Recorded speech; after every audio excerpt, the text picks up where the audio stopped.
He tardado meses en decidir si realmente quería poner esto por escrito. Una parte de mí, la más cuerda, quiere simplemente enterrar el recuerdo bajo el permafrost y fingir que ese invierno de 2021 nunca existió. Pero hay otra parte que me empuja a soltarlo, quizás como una advertencia para los que creen que el silencio de los polos es sinónimo de paz. Sucedió en el archipiélago de Svalbard, en el rincón más remoto de la Noruega ártica. Desde entonces, no puedo mirar una extensión de nieve virgen o sentir el viento cortante del norte sin que un sudor frío me recorra la espalda, incluso si estoy a 20 grados bajo cero. Pueden llamarme Lof. No es mi nombre real. Es un apodo que mis amigos me pusieron por las islas Lofoten, de donde es mi familia, y me pareció un buen alias para contar esto de forma anónima. Tenía 24 años cuando todo se fue al garete. En aquel entonces vivía en Longyearbyen, trabajando a tiempo parcial en un taller de mantenimiento de motos de nieve y vehículos de oruga, mientras intentaba avanzar en una carrera de logística marina a distancia, que sinceramente todavía no he terminado. Pero mi verdadera pasión, si es que se le puede llamar así, era lo que yo llamaba Cold X, exploración de restos industriales en climas extremos. Seguramente estarás pensando en el típico chico de 20 años con una cámara que quiere ser el próximo gran fenómeno de YouTube, pero no iba por ahí. Para empezar, no era solo por la adrenalina.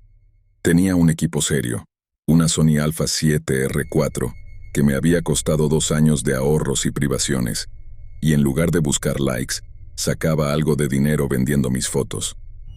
Había una agencia europea, cuyo nombre no puedo mencionar por contratos de confidencialidad, que compraba imágenes de archivo de lugares abandonados para entornos de videojuegos y preproducción de cine. Pagaban unos 100 euros por foto si la aceptaban, lo cual suena genial hasta que te das cuenta de que en 2 años solo me habían comprado 10. Así que no lo hacía por la fama ni por hacerme rico. Había algo más profundo que me empujaba a esos lugares vacíos. La exploración polar nunca fue un plan de carrera. Empezó como un mecanismo de escape para lidiar con una carga emocional bastante pesada que arrastraba desde la adolescencia. Yo vengo de lo que solía ser una familia increíblemente unida en Tromsø. Tengo 2 hermanas y 2 hermanos. Yo soy el mediano, lo que probablemente explica mucho de mi personalidad si crees en esa psicología del orden de nacimiento. Crecimos en un entorno que parecía sacado de una postal, excursiones de esquí todos los fines de semana, veranos pescando bajo el sol de medianoche y cenas ruidosas que duraban horas. Mis padres eran novios desde el instituto y se seguían mirando con una ternura que resultaba casi molesta para mis amigos. Eran la pareja modelo, los que celebraron sus bodas de plata con una fiesta enorme donde mi padre le cantó a mi madre su canción favorita frente a todo el pueblo. Nuestra casa era, literalmente, el lugar más seguro de la tierra.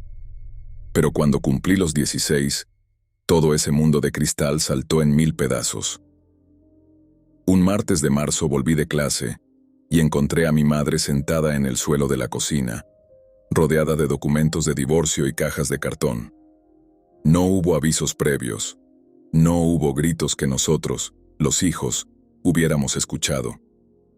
Fue, simplemente, un colapso instantáneo. Mi padre ya se había mudado esa misma mañana mientras estábamos en la escuela. Hasta el día de hoy, ninguno de los dos nos ha explicado qué fue lo que pasó realmente, a pesar de que creo que nos lo deben. Lo único que sabemos es que pasaron de estar locamente enamorados a no poder compartir el mismo aire de la noche a la mañana. Eso le hace algo a un chaval. Aunque yo tuviera 16 años y estuviera a las puertas de la adultez, me destrozó por dentro. He leído que, a ciertas edades, los hijos reaccionan ante un divorcio con el mismo nivel de trauma psicológico que se siente ante la muerte de un familiar cercano. Y en mi caso fue verdad. No fue solo que mis padres se separaran, fue que todo en lo que yo creía, el amor, la estabilidad, la lealtad, se evaporó. Si ellos, que eran perfectos, no habían podido lograrlo, ¿Qué esperanza había para el resto del mundo? ¿Qué esperanza había para mí? No quiero aburrirte con mis penas, pero esto es lo que me llevó a la exploración. Empecé a tener problemas graves de sueño. Me pasaba las noches en vela reproduciendo viejos vídeos familiares en mi cabeza, intentando detectar señales de lo que venía y que todos habíamos pasado por alto. Para las 2 de la mañana, cuando el silencio de la casa se volvía insoportable, me escapaba. Al principio solo caminaba por el puerto de Tromsø, pero eso me aburría, y la policía local siempre andaba ojo a visor con los adolescentes nocturnos. Una noche descubrí una vieja estación de procesamiento de grasa de ballena, abandonada desde los años 70, a unos pocos kilómetros de la ciudad. La valla tenía un agujero que alguien había doblado hacia atrás. Entré. Sé que suena estúpido y peligroso. Un chico de 16 años solo en una estructura podrida junto al mar helado en mitad de la noche. Pero había algo en ese espacio vacío y silencioso que encajaba con cómo me sentía yo por dentro. Hueco, abandonado, olvidado. Me sentaba en lo que solía ser la oficina del capataz y fumaba cigarrillos que le robaba a mi madre mientras pensaba. Allí podía llorar o gritar si quería, y nadie me oiría. Se convirtió en mi santuario, el lugar donde podía desmoronarme por completo para luego recomponerme y volver a casa fingiendo que todo estaba bien. Con el tiempo, la fotografía y la exploración se volvieron más importantes que el desahogo emocional. Comencé a llevar linternas potentes, luego crampones y equipo térmico profesional. Leía documentos viejos, manifiestos de carga de hace décadas, mapas de navegación oxidados. Cada objeto era como un artefacto de una vida ajena que me servía para distraerme de la mía. Para cuando terminé el instituto, ya había explorado una docena de sitios industriales en el norte de Noruega. Tuve algunos sustos, claro. Una vez me topé con lo que claramente era un almacén de contrabando en un almacén pesquero, y tuve que esconderme detrás de una red de arrastre durante 1 hora hasta que los tipos se fueron. Otra vez, un guarda de seguridad me vio salir de una antigua mina de hierro, y tuve que correr por el bosque en la oscuridad total para evitar que me identificara. A los 19 me mudé a Longyearbyen para alejarme de todo y compartí un apartamento prefabricado con 3 amigos que conocí en un curso de seguridad en el Ártico: Bryn, Casper y Erik. El apartamento era un desastre, pequeño y siempre con olor a calcetines mojados, pero era libertad. Trabajaba en el taller reparando motores, ganando lo suficiente para pagar mi parte del alquiler y ahorrar para la Sony que mencioné. Casi cada fin de semana, cuando el tiempo lo permitía, salía a explorar. Tengo que hablarte de Bryn, porque entender nuestra amistad es clave para entender por qué lo que pasó nos afectó tanto. Nos conocimos en una formación de manejo de armas para protección contra osos polares. Bryn, bajo esa fachada de fotógrafo aficionado y su gusto horrible por el tecno industrial, era la persona más leal que he conocido. Cuando mi padre se olvidó de mi cumpleaños número 20, Bryn organizó una expedición improvisada para ver la aurora boreal solo para que no me quedara solo. Era el tipo de amigo que te remolca la moto de nieve a las 3 de la mañana en mitad de una tormenta sin hacer preguntas. Con el tiempo, logré que se uniera a mis exploraciones. Al principio creo que lo hacía solo para que yo no fuera solo. En Svalbard, ir solo es una sentencia de muerte, pero acabó enganchándose. A Bryn le fascinaba investigar la historia de los lugares. Se emocionaba de una forma casi infantil cuando encontrábamos rastros de los mineros soviéticos que solían vivir en los asentamientos. Siempre se acercaba a los sitios como un arqueólogo, inventando historias elaboradas sobre la gente que había habitado esos espacios antes de que el frío se lo tragara todo. Casper vino una vez con nosotros a una estación meteorológica abandonada. Intentamos convencerlo de que sería como un juego de supervivencia en la vida real, pero a la media hora escuchamos el crujido del hielo bajo el edificio, un sonido que parece el lamento de un gigante, y casi se muere del susto. Nunca volvió a venir, y nunca dejamos de recordárselo. Erik, por su parte, Pensaba que éramos un par de idiotas que acabarían devorados por un oso o cayendo por un pozo de ventilación oxidado. Mirando hacia atrás, no le faltaba razón. Para 2021, Bryn y yo teníamos un sistema bien engrasado. Estudiábamos mapas satelitales durante el día buscando estructuras que parecieran realmente olvidadas, sin huellas recientes en la nieve ni señales de uso. Teníamos un equipo completo: linternas frontales con filtros rojos, walkie-talkies de largo alcance, botiquines de primeros auxilios, máscaras para el polvo y, por supuesto, el rifle obligatorio y spray para osos. No íbamos allí a vandalizar ni a robar. Íbamos a documentar y a intentar entender esos lugares que el mundo había decidido borrar del mapa. Y eso es lo que nos llevó a Pyramiden.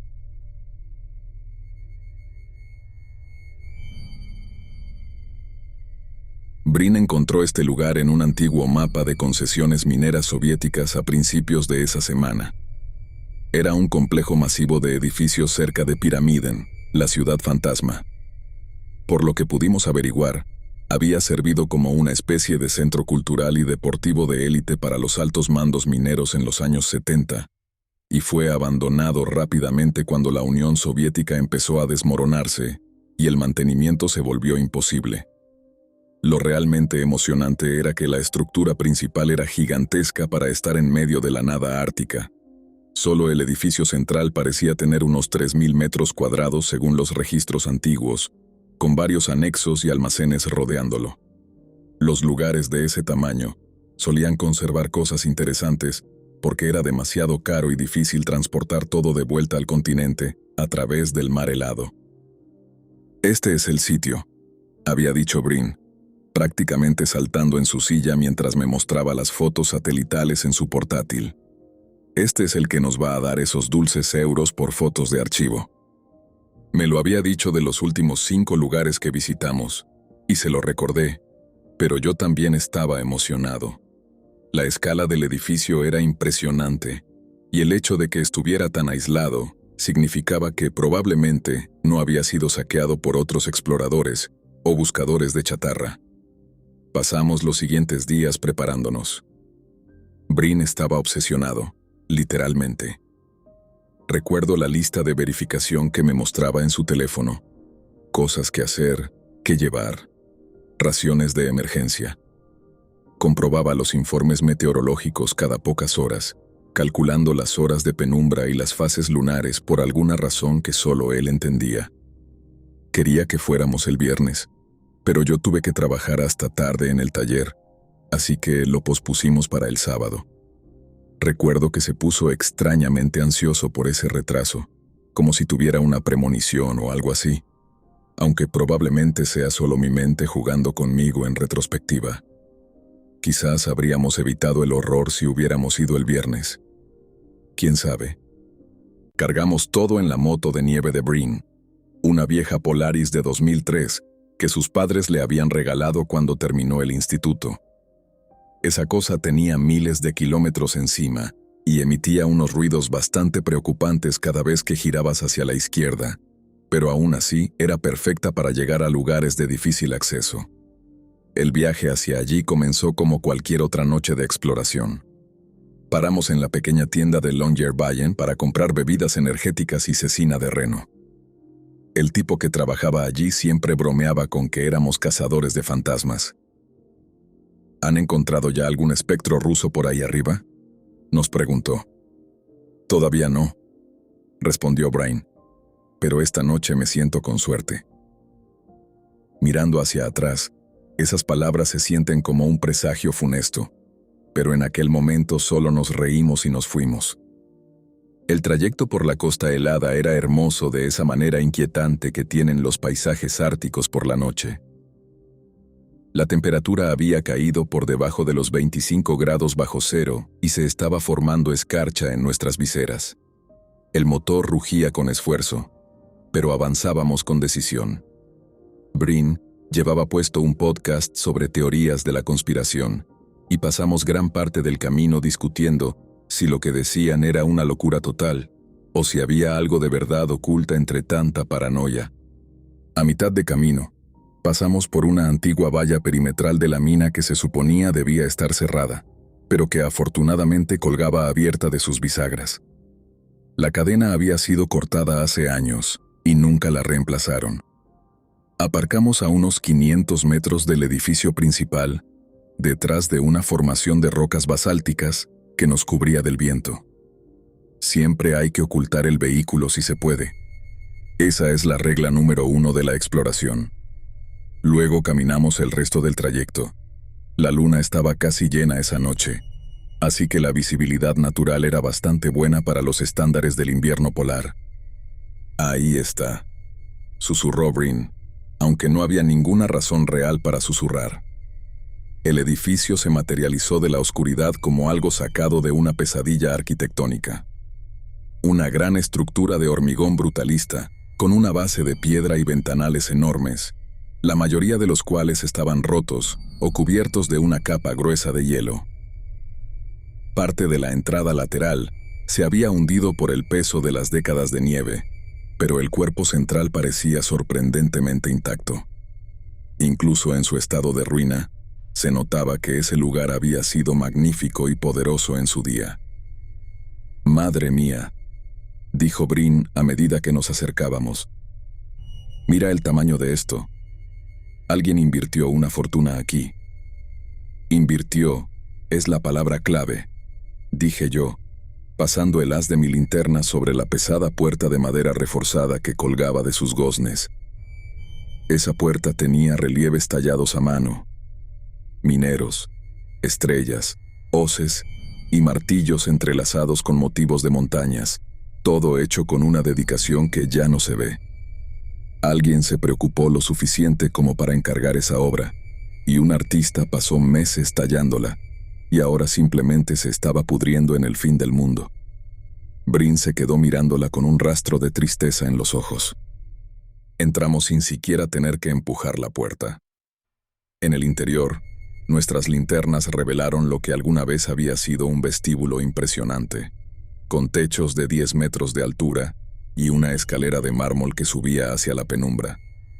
Lámparas de araña de cristal colgaban en ángulos imposibles de las vigas expuestas, cubiertas de capas de polvo y escarcha. El lugar olía a frío estancado, a metal oxidado y a ese aroma químico del hormigón viejo, pero debajo de todo eso, todavía podía percibir débilmente el olor a cera para muebles. Aún quedaba mobiliario allí, algunos sillones de cuero que habían sido desgarrados, probablemente por zorros árticos que buscaban refugio. Había una mesa de billar con el fieltro pelado y un piano de cola tan deformado por la humedad que, cuando Brin pulsó una tecla, emitió un sonido que recordaba al gemido de un animal agonizante. Empezamos a explorar sistemáticamente. La cocina tenía equipos industriales ahora oxidados más allá de toda posibilidad de uso.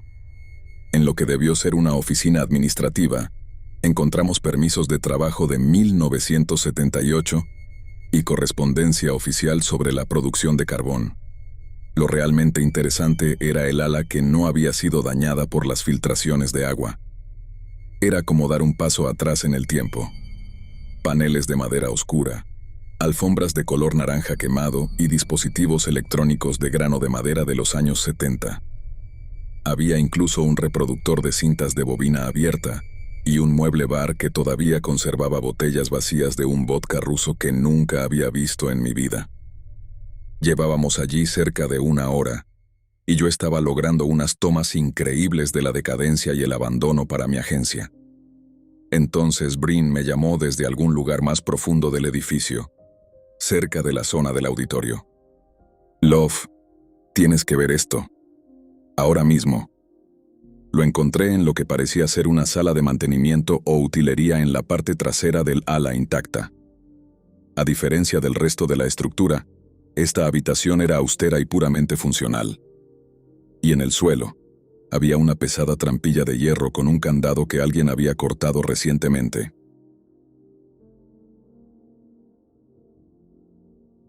En el suelo de esa habitación gris y utilitaria, medio oculta bajo unas lonas viejas, estaba la trampilla. Era de hierro pesado, con un candado que no había sido forzado con el tiempo, sino cortado limpiamente con una cizalla de forma reciente. Quizás sea un sótano para suministros o algo así, sugerí, intentando convencerme de que no estábamos rompiendo ninguna regla sagrada del urbex. Pero Brin ya estaba tirando de la manija. Sus ojos brillaban con esa curiosidad arqueológica que solía ser contagiosa, pero que en ese momento me daba escalofríos. «Esto está escondido por una razón, Lof», susurró. La trampilla se abrió con un gemido metálico y reveló una escalera de gato que se perdía en una oscuridad absoluta. Nuestras linternas mostraron que bajaba unos 5 metros hasta lo que parecía ser una extensión de los túneles de servicio de la mina, pero reforzada con hormigón moderno.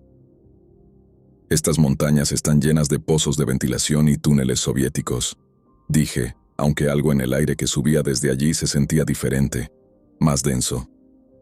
«¿Crees que construyeron el centro cultural sobre un antiguo búnker?»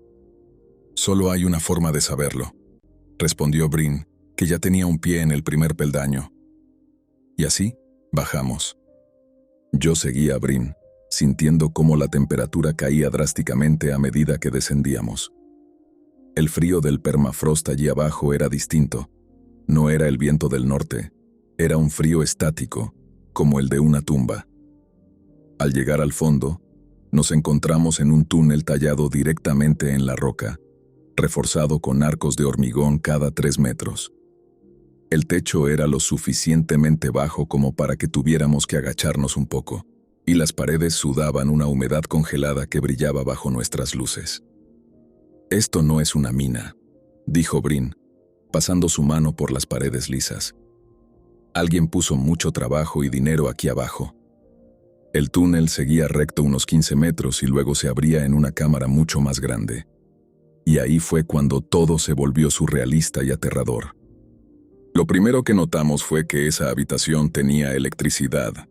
Había focos LED de obra sobre trípodes, todos conectados a un generador industrial que zumbaba suavemente y que, al pasar junto a él, noté que aún estaba caliente al tacto.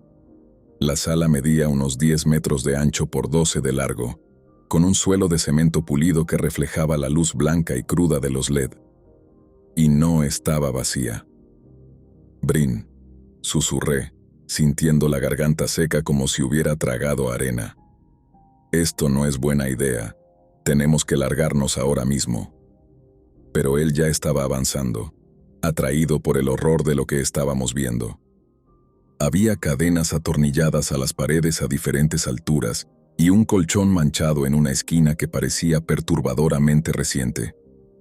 En el suelo se extendían lonas industriales azules con manchas oscuras y lo que parecían ser marcas de arañazos, como si alguien hubiera intentado agarrarse al suelo con las uñas. Lo más extraño de todo era el centro de la habitación, frente a una cámara de cine profesional montada en un trípode de alta gama.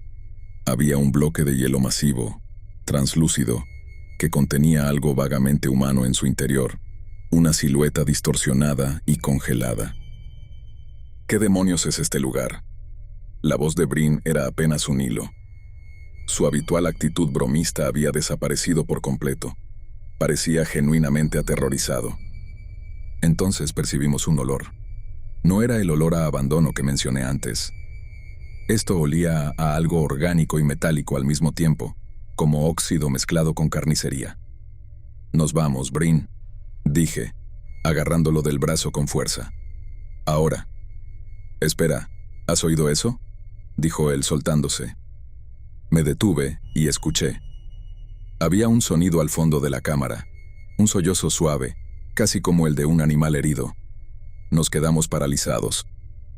Nuestras linternas giraron hacia el sonido al mismo tiempo, hacia la parte más oscura de la sala donde la luz de los LED no llegaba del todo. «Oh, Dios», jadeó Brin. Estaba acurrucada en el rincón más lejano, parcialmente oculta tras uno de los pilares de hormigón. Era joven, quizá de unos 20 años, y vestía algo parecido a una bata de hospital sucia que pudo haber sido blanca alguna vez, pero que ahora era gris por la mugre. Sus pies estaban descalzos y ensangrentados por el roce con el suelo de cemento. Tenía el pelo apelmazado y enredado, cayendo a mechones sobre su cara, y cuando nuestra luz le dio de lleno, vimos sus ojos. Estaban muy abiertos, pero desenfocados, mirando a través de nosotros hacia algo que solo ella podía ver. «Jesucristo», susurró Brin. Empezamos a caminar hacia ella. A Brin le temblaban tanto las manos que el haz de su linterna bailaba por todas las paredes. «Señorita, oiga, vamos a ayudarla. Vamos a sacarla de aquí. ¿De acuerdo?» Ella no respondió. Ni siquiera parpadeó. Seguía mirando con esos ojos vacíos, como si su mente ya no estuviera allí, como si se hubiera ido a otro lugar para escapar de lo que fuera que le hubiera pasado en esa habitación. «Love, tenemos que sacarla de aquí», dijo Brin con la voz quebrada. «No podemos dejarla». Lo sé», respondí. Saqué mi teléfono, pero por supuesto no había señal. Estábamos demasiado profundos y bajo capas de roca y hormigón. «¿Puedes cargarla? Tenemos que...» El sonido de la escalera de gato vibrando detrás de nosotros nos heló la sangre. Metal contra metal, un ritmo lento y deliberado. Alguien estaba bajando. «Escóndete», siseé, pero no había dónde ir. La habitación era un espacio abierto, solo interrumpido por los pilares y el equipo de filmación. Una figura saltó los últimos peldaños, aterrizando en cuclillas con la agilidad de un animal de presa. Se levantó muy despacio y nunca olvidaré su aspecto. Era alto, medía más de 1,85 m y vestía un traje térmico pesado de la era soviética, de esos que parecen una armadura de tela gruesa. Lo más aterrador era su rostro. Llevaba una máscara de oxígeno antigua, de esas de caucho negro con grandes lentes circulares que ocultaban sus ojos tras un reflejo oscuro. Podía ver su aliento saliendo en pequeñas nubes de vapor a través de las válvulas. En su mano derecha sostenía un arpón modificado, con la punta dentada y oscurecida por algo que no quería ni imaginar. «Vaya», dijo, y su voz, filtrada por la máscara, sonaba sorprendentemente calmada, casi educada. «Esto es un contratiempo». Brin dio un paso adelante intentando sonar valiente. Solo estábamos explorando. No sabíamos que había nadie. Nos iremos ahora mismo. «No, no lo haréis», dijo el hombre con sencillez.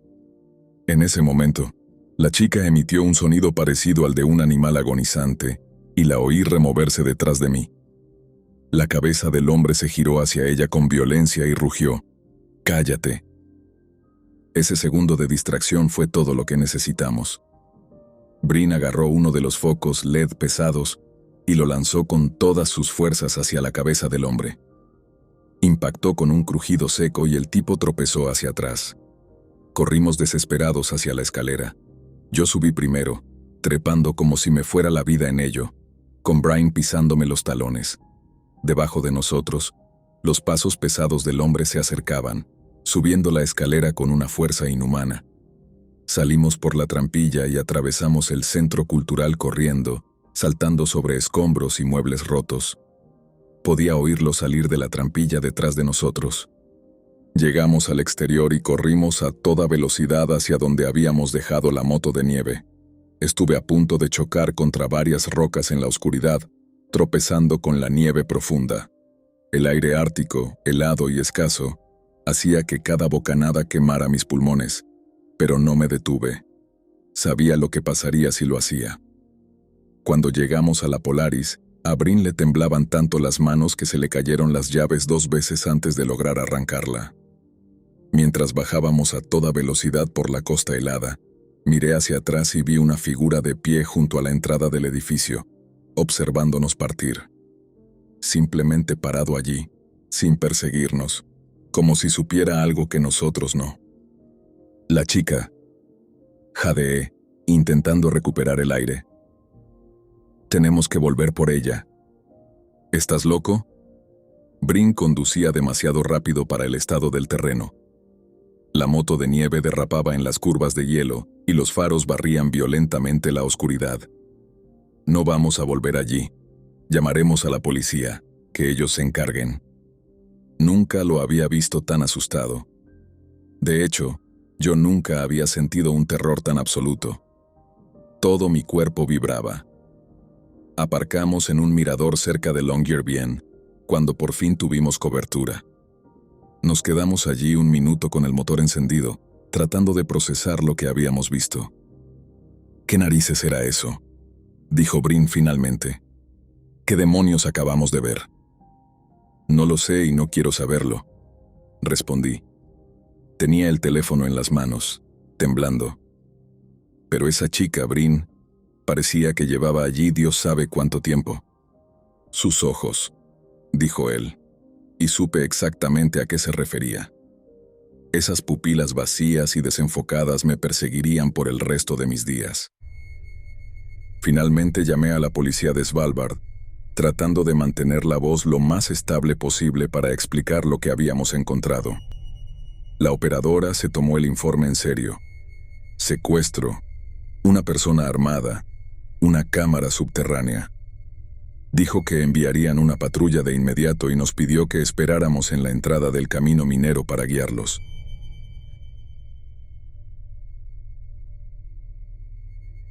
«¿Quieren que esperemos aquí?», le dije a Brin tras colgar. «Ni hablar», respondió él al instante. «¿Y si ese tipo baja? ¿Y si nos ha seguido? No va a dejar a la chica allí como evidencia, te lo aseguro». «No lo sabes, Brin. Cálmate». «No me pidas que me calme». Brin se estaba irritando, su ansiedad mutando en una rabia defensiva. ¿Viste ese maldito arpón? Esa punta dentada no era para pescar, Love. Eso estaba diseñado para... No pudo terminar la frase, pero no hacía falta. Ambos sabíamos que esa herramienta estaba hecha para desgarrar cosas que no querían ser desgarradas. Terminamos esperando de todos modos, aparcados en el cruce con los motores encendidos y las luces apagadas para no llamar la atención, listos para salir disparados si veíamos aparecer cualquier luz que no fuera la de la policía. Brin no podía dejar de moverse, revisando los espejos cada 10 segundos y golpeando el manillar de forma compulsiva. «Llevaba una bata de hospital», dijo de repente, rompiendo el silencio. «¿Por qué llevaba una bata de hospital en mitad del Ártico?» «No lo sé, hombre. La sacó de algún sitio o la puso él en eso. No tiene sentido. Y las cadenas», continuó Brin, ignorando mi intento de cortar la conversación.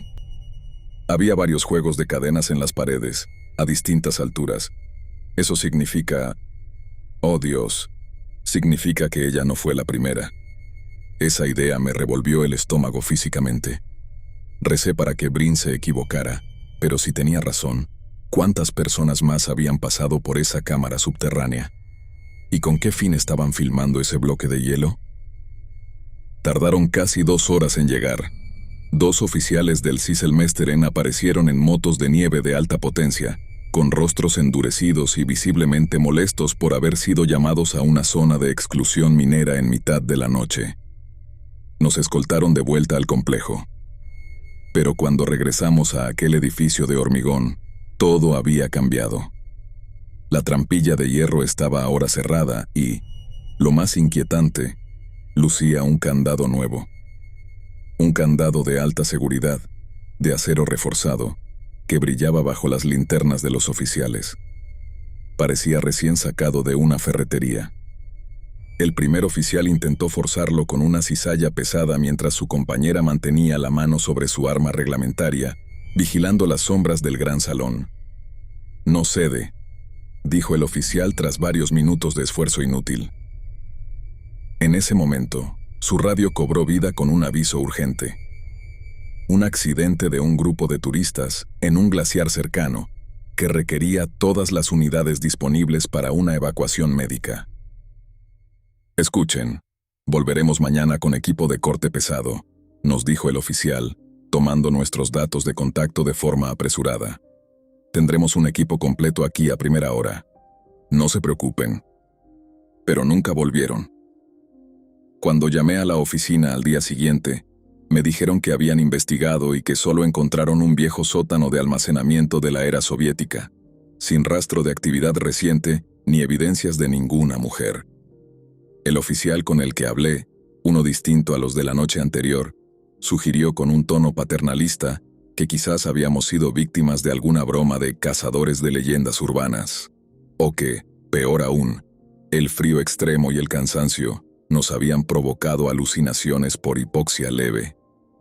¿Alucinaciones? Casi grité por el auricular. Vivimos aquí, estamos acostumbrados al clima. Vimos a un hombre con un arpón y una cámara de cine. Hijo, solo te digo lo que dice el informe oficial. Los agentes no encontraron nada sospechoso.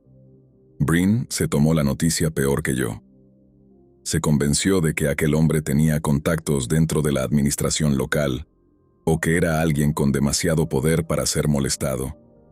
Pasó las siguientes noches sin dormir, pegado a su portátil en foros de conspiración y revisando informes de personas desaparecidas en el Ártico. Love, 3 turistas han desaparecido de rutas de senderismo y cruceros en esta zona en la última década, me dijo una noche, mostrándome la pantalla con ojos inyectados en sangre. Todas mujeres jóvenes, todas extranjeras. No sabía si aquello tenía relación real con lo que encontramos, pero no podía descartarlo. Breen instaló un cerrojo adicional en la puerta de nuestra habitación y comprobaba las cerraduras del apartamento constantemente, como si un ritual pudiera mantener fuera el horror. Vio la matrícula de mi Polaris, tío. Repetía una y otra vez. Sabe qué modelo conduzco. Sabe quién soy. Yo intentaba tranquilizarlo, diciéndole que un psicópata escondido en una mina abandonada no podía rastrear su dirección así como así, pero mis palabras sonaban vacías incluso para mí. Aquella cámara subterránea no era el escondite de un ermitaño loco. Aquello requería recursos, planificación y un propósito oscuro que se nos escapaba.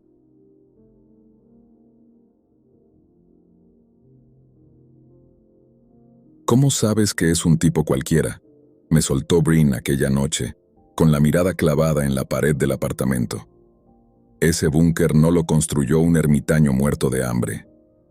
Perforar el permafrost y reforzar una cámara con hormigón moderno a esa profundidad requiere ingeniería, maquinaria pesada y una cantidad de dinero estúpida.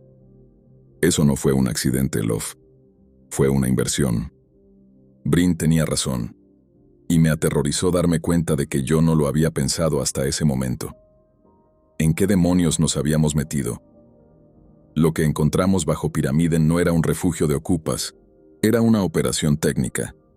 Pasaron un par de semanas antes de que me sintiera lo suficientemente cómodo como para volver a salir. Como te dije antes, la exploración era mi forma de lidiar con todo, mi terapia, y en ese momento necesitaba terapia con urgencia. El silencio del apartamento se me caía encima, y la paranoia de Breen empezaba a contagiarme. Una noche de jueves, decidí salir.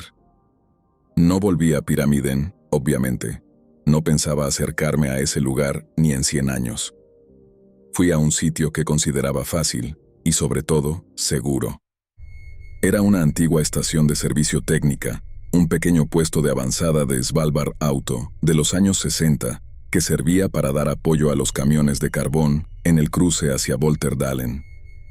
Era una estructura pequeña, de una sola planta, justo al lado de la carretera principal que sale de Longyearbyen. Pensé que allí estaría a la vista de cualquiera que pasara. Si algo salía mal, solo tenía que correr hacia el asfalto. Ese tipo de sitios a veces conservan carteles esmaltados antiguos que la agencia europea adora. Fui solo. Breen se negaba a acercarse a cualquier edificio que tuviera las ventanas rotas. Eran alrededor de las 9 de la noche cuando aparqué frente a la estación. El lugar era perfecto para lo que necesitaba. Los surtidores antiguos estaban cubiertos de óxido y hielo, y había suficiente señalética vintage para justificar el viaje. Con la carretera tan cerca, me sentía a salvo. O eso creía. Estaba dentro, ajustando el trípode para capturar la textura de un viejo cartel de metal, cuando vi unos faros acercándose por el camino de acceso.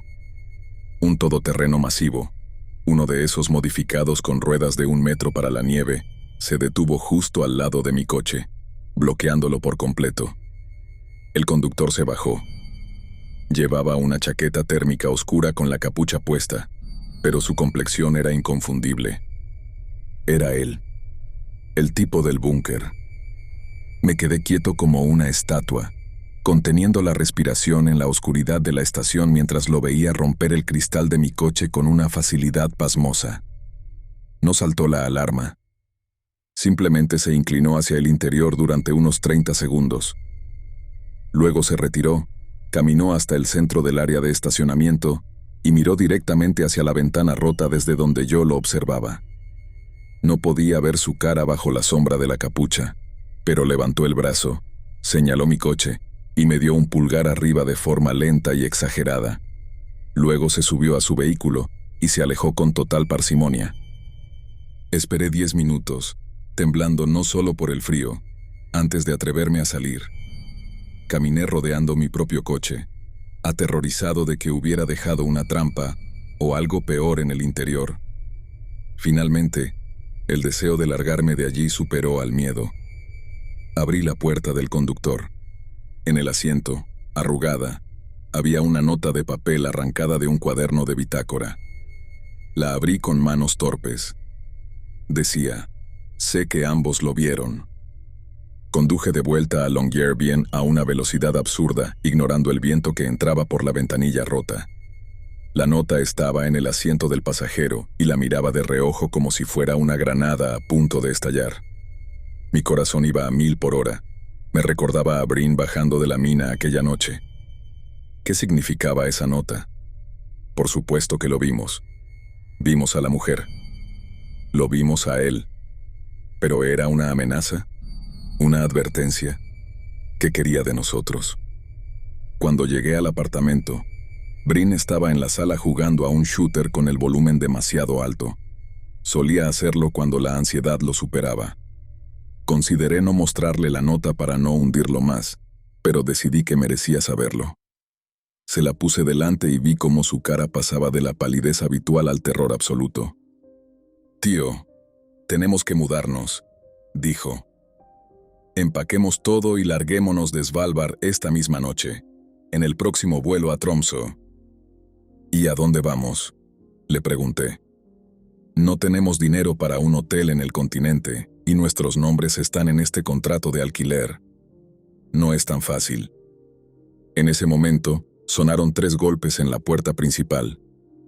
Fueron tan fuertes y repentinos que Brin literalmente soltó el mando y este salió volando por la habitación. Ambos nos quedamos paralizados, mirando la puerta. Eran las 10:30 de la noche. Nadie venía de visita a esas horas en este pueblo sin avisar. Me acerqué a la mirilla, tratando de no hacer ruido. Había un hombre fuera, pero no llevaba capucha. Vestía ropa normal, unos pantalones de montaña y una sudadera gris de la UNIS, la universidad local, con la capucha bajada, revelando una cabeza completamente rapada. Tenía algo en la mano. Lo vi llevárselo a la boca y exhalar una nube de vapor. Era un vapeador. Parecía un tipo cualquiera, alguien que podrías cruzarte en el supermercado. Miré a Brin. Él estaba empuñando un trozo de madera pesada que guardaba bajo su cama para defensa propia. Yo habría preferido mi palanca de acero, pero en ese momento no la tenía a mano. «No es él», le susurré. «Es otro tipo». «No abras, Love», me susurró Brin de vuelta, con los ojos como platos. Pero había algo en la forma casual en que el tipo estaba allí de pie, vapeando y mirando a su alrededor como si esperara una pizza, que me dio curiosidad. O quizás era el agotamiento de estar asustado. Abrí la puerta, pero dejé puesta la cadena de seguridad. «¿Hola?», dije a través de la rendija. El hombre me miró, dio otra calada a su vapeador y sonrió. No fue una sonrisa amistosa. Fue la sonrisa de alguien que acaba de ganar una apuesta consigo mismo.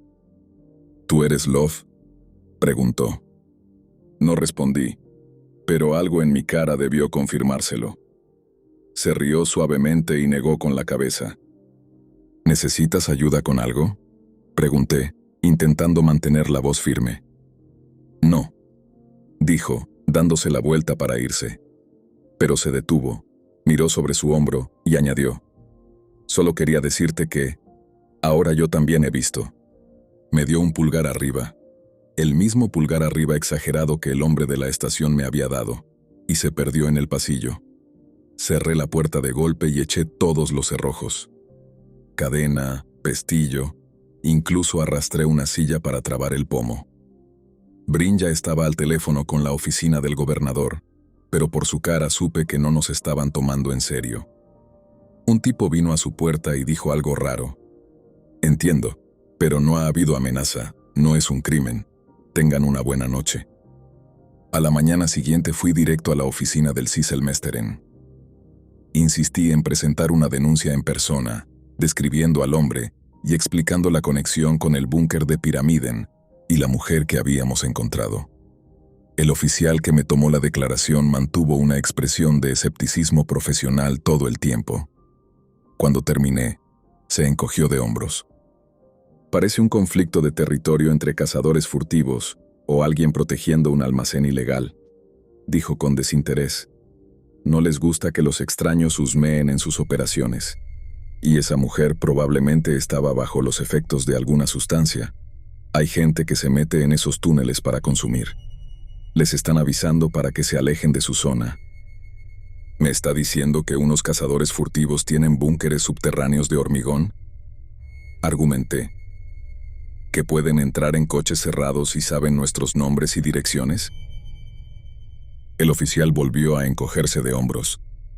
«Mire, hijo, a menos que alguien cometa un delito real, no hay mucho que podamos hacer. Mi consejo: deje de meterse en edificios abandonados. Es peligroso, es ilegal, y está claro que está molestando a la gente equivocada».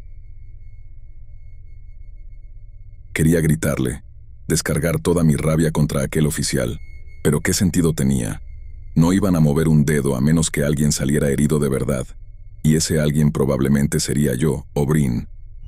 E incluso si ocurriera, ¿nos ayudarían? Después de ver cómo cerraron el informe, empecé a dudarlo seriamente. Las siguientes 3 semanas fueron de una tensión insoportable, aunque extrañamente tranquilas. Brin y yo pedimos tiempo libre en nuestros trabajos. Él se fue a Tromsø, al continente, para quedarse con su madre, y yo crucé el mar de vuelta a Noruega continental para refugiarme con mi padre en una zona rural cerca de Alta. Nos manteníamos en contacto por mensaje, confesándonos lo asustadizos que estábamos. Cualquier crujido de la madera en la casa de mi padre me hacía saltar del sofá. Estábamos, básicamente, esperando a que algo pasara. Mientras tanto, Casper y Erik se quedaron en el apartamento de Longyearbyen y nos informaron de que no había ocurrido nada fuera de lo común. «Quizás se ha terminado», empecé a pensar después de 15 días de silencio. Quizás solo querían asustarnos para que nos alejáramos de su zona, y mientras no volviéramos a husmear en sus búnkeres, nos dejarían en paz. Empecé a sentirme estúpido por haber salido huyendo, por haber dejado que un par de tipos que probablemente solo eran criminales de poca monta en las minas me echaran de mi propio apartamento. Así que después de casi un mes, regresé a Svalbard. Brin no volvió. Me envió un mensaje largo diciendo que había terminado con la exploración, terminado con el apartamento y terminado con las islas. Se iba a quedar en Tromsø de forma permanente para terminar su carrera online. No podía culparlo, pero yo no podía permitirme el alquiler del apartamento sin su parte, y tampoco podía quedarme en casa de mi padre para siempre. Tenía que volver al taller de motos de nieve. Mi primera noche de vuelta fue un domingo. Casper y Erik estaban fuera. Casper se había quedado en casa de su novia, y Erik trabajaba en el turno de noche cargando suministros en el muelle. Estaba solo en el apartamento, intentando ponerme al día con unos trabajos de logística, cuando el agotamiento me golpeó como un muro de cemento alrededor de las 11 de la noche. El estrés acumulado y la falta de sueño de las últimas semanas finalmente pasaron factura. Me desplomé. Me fui a la cama sin siquiera lavarme los dientes. Un asco, lo sé. Apenas logrando quitarme las botas antes de caer en el colchón. Me quedé dormido en segundos. Me despertó esa sensación instintiva de que algo iba mal. Ya conoces ese mecanismo del cerebro. Algo cambia en el entorno y te obliga a salir del sueño de golpe. Cuando abrí los ojos, mi habitación estaba a oscuras, pero entraba luz de algún sitio. A mi mente aturdida le costó un segundo procesarlo. La puerta de mi dormitorio estaba abierta. Yo nunca dormía con la puerta abierta. Y a través de ella, pude ver que la puerta principal del apartamento también estaba abierta de par en par, dejando entrar la luz fría y amarillenta del pasillo del edificio. Me incorporé, más confundido que asustado en un primer momento. Pensé que Eric había vuelto del muelle borracho y se había olvidado de cerrar todo. Pero entonces lo vi en la esquina de mi habitación, donde mi escritorio creaba un rincón de sombra profunda. Había alguien allí, de pie, perfectamente inmóvil. «Es muy fácil entrar aquí», dijo la figura, y reconocí esa voz filtrada inmediatamente. Era el hombre de la capucha, el del búnker. «Tus cerraduras son baratas», continuó. «He estado pensando en matarte», lo dijo de una forma tan pragmática, tan carente de emoción, como si me estuviera contando sus planes para el fin de semana. No podía moverme ni hablar. Simplemente no podía procesar que aquello estuviera ocurriendo de verdad. Dio un paso adelante y pude ver más de él bajo la luz tenue. Llevaba la misma chaqueta térmica gruesa, la misma cara oscurecida por la sombra de la capucha. Y en su mano derecha, aquel arpón de punta dentada brillaba débilmente, captando la poca luz que llegaba del pasillo. «La gente no sabe meterse en sus propios asuntos», prosiguió, caminando lentamente hacia el borde de mi cama. «Viste algo que no debías ver. Llamaste a gente a la que no debías llamar. Hiciste que las cosas se volvieran complicadas para mí. Estaba ya a los pies de mi cama, y yo seguía sin poder reaccionar. Era como una parálisis del sueño, pero sabía que estaba despierto. Esto era real. Estaba pasando. Lo cierto es que podría matarte ahora mismo», dijo, inclinando la cabeza. «Cortarte en trozos lo suficientemente pequeños como para dispersarlos por el permafrost. Nadie sabría qué te pasó. Serías solo otro desaparecido más que fue visto por última vez metiéndose donde no le llamaban». Empezó a estirar su mano libre hacia la puerta de mi habitación. La cerró muy despacio, y eso fue lo que rompió mi estupor. La idea de quedarme atrapado en ese cuarto con él, sin ninguna vía de escape, envió una descarga de adrenalina pura a través de mi sistema. Mientras él buscaba un cerrojo en la puerta, un cerrojo que no existía, pues nuestras puertas internas no tenían llave, rodé por el lado opuesto de la cama y me lancé hacia la ventana. Nunca había abierto esa ventana. En Svalbard, las ventanas suelen estar selladas con doble o triple cristal para aislar del frío. No sabía si cedería, pero tiré de ella con cada onza de fuerza que tenía. Se atascó un instante, y luego cedió de golpe, deslizándose hacia arriba con un chillido de metal protestando. Oí que él soltaba una maldición detrás de mí. Oí sus pasos rápidos rodeando la cama, y salté. Caí con fuerza sobre la nieve endurecida y el hielo del exterior, rodando para absorber el impacto, pero sintiendo cómo algo en mi hombro crujía con un dolor agudo. Entonces empecé a correr. Estaba descalzo, vestido solo con mis calzoncillos y una camiseta, esprintando por el callejón detrás de nuestro edificio, a 20 grados bajo cero. No tardé en oírlo detrás de mí. Esos pasos pesados sobre la nieve crujiente. Corrí como si mi vida dependiera de ello, porque así era. Salí a la carretera principal, donde todavía pasaba algún vehículo, y había farolas, testigos. Me di la vuelta y vi al hombre deteniéndose en la embocadura del callejón. Ya había ocultado el arma tras su espalda. Por un momento, solo nos miramos. Él en las sombras del callejón. Yo en mitad de la calle, como un loco en ropa interior bajo el cielo ártico. Entonces dio media vuelta y caminó hacia la oscuridad, desapareciendo entre los edificios prefabricados. Un coche que pasaba me tocó la bocina, y me di cuenta de que estaba parado en mitad del tráfico. Logré llegar a la acera y pedí un teléfono prestado a un peatón aterrorizado para llamar a emergencias. Esta vez sí se lo tomaron en serio. Allanamiento de morada, asalto con arma blanca, intento de asesinato. Eran crímenes por los que sí respondían. Solo hizo falta que casi me cortaran en pedazos para que se movilizaran. Me mudé a la mañana siguiente. Ni siquiera empaqué la mayor parte de mis cosas. No podía soportar estar en ese apartamento ni un minuto más. Agarré lo indispensable, mi equipo de fotografía, algo de ropa y mis documentos personales. Casper y Eric se mudaron esa misma semana tras enterarse de los detalles de lo que había pasado en mi habitación. Nuestro casero estaba furioso por la ruptura del contrato de alquiler y amenazó con acciones legales, pero me daba igual. Prefería tener mal crédito o deudas que terminar convertido en una estadística de desaparecidos en el Ártico. Me instalé con mi padre en Alta, en el continente, y desde entonces no he vuelto a poner un pie en las islas del norte.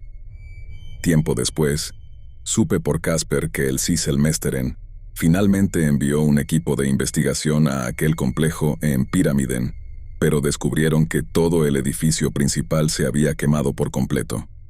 No pudieron determinar si fue un incendio intencionado o un fallo eléctrico por el generador que vimos, pero las llamas no dejaron nada. No encontraron rastro de la cámara subterránea, ni de la chica, ni de la cámara de cine. Nada. Personalmente, no creo que buscaran con suficiente empeño. Todavía tengo pesadillas con los ojos de esa mujer. Ese estare vacío, desenfocado, y aquel sonido que escuchamos detrás de nosotros, el que hizo que el hombre se distrajera. A veces me pregunto, ¿estaba ella realmente viva cuando la encontramos? Ni siquiera puedo recordar si la vi respirar.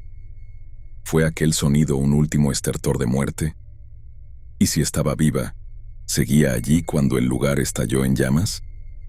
Pero lo que más se repite en mis sueños es él, de pie en el rincón oscuro de mi cuarto, diciéndome con esa voz filtrada lo fácil que sería hacerme desaparecer. Tardé casi 2 años antes de volver a sentirme capaz de explorar de nuevo. E incluso ahora, solo voy a lugares muy conocidos, bien documentados, y donde sé que hay gente cerca. Nunca voy solo, y siempre dejo mi ubicación exacta a varias personas. Ahora siempre llevo un cuchillo de supervivencia conmigo, aunque mi padre, que siempre fue antiarmas, insiste en que debería comprar una pistola después de lo que pasó. También me mudé a un apartamento con seguridad real. Una puerta blindada con un cerrojo que no se puede forzar con una simple palanca. Pero lo peor de todo es el vacío de información. ¿Quién era ella? ¿Para qué servía esa habitación? ¿Qué era ese bloque de hielo? ¿Trata de blancas? ¿Alguna película Snuff Snuff Underground? ¿O el patio de juegos de un asesino en serie con demasiados recursos? Quienquiera que fuese, sabía cómo encontrar nuestros nombres y nuestras direcciones. Y no puedo evitar pensar que eso significa que tenía conexiones profundas. Investigando por mi cuenta, encontré algo que me quitó el sueño. Los terrenos donde se encontraba ese complejo en Pyramiden habían sido arrendados por una agencia gubernamental externa allá por el año 2003. Lo inquietante es que no encontré ningún registro de que ese contrato de arrendamiento hubiera terminado o sido transferido. Oficialmente, ese suelo seguía bajo el control de alguien poderoso. ¿Cómo encaja eso? ¿Tiene alguna relación? ¿O simplemente estoy intentando unir puntos que no existen para darle sentido al caos? Siento si no tengo respuestas, o si esta conclusión resulta frustrante. Nunca he contado esta historia públicamente, y solo lo hago ahora, bajo el anonimato, porque siento que la gente debe saberlo. El Ártico es hermoso, pero sus silencios son inmensos y profundos. El lugar perfecto para esconder los secretos más terribles del mundo.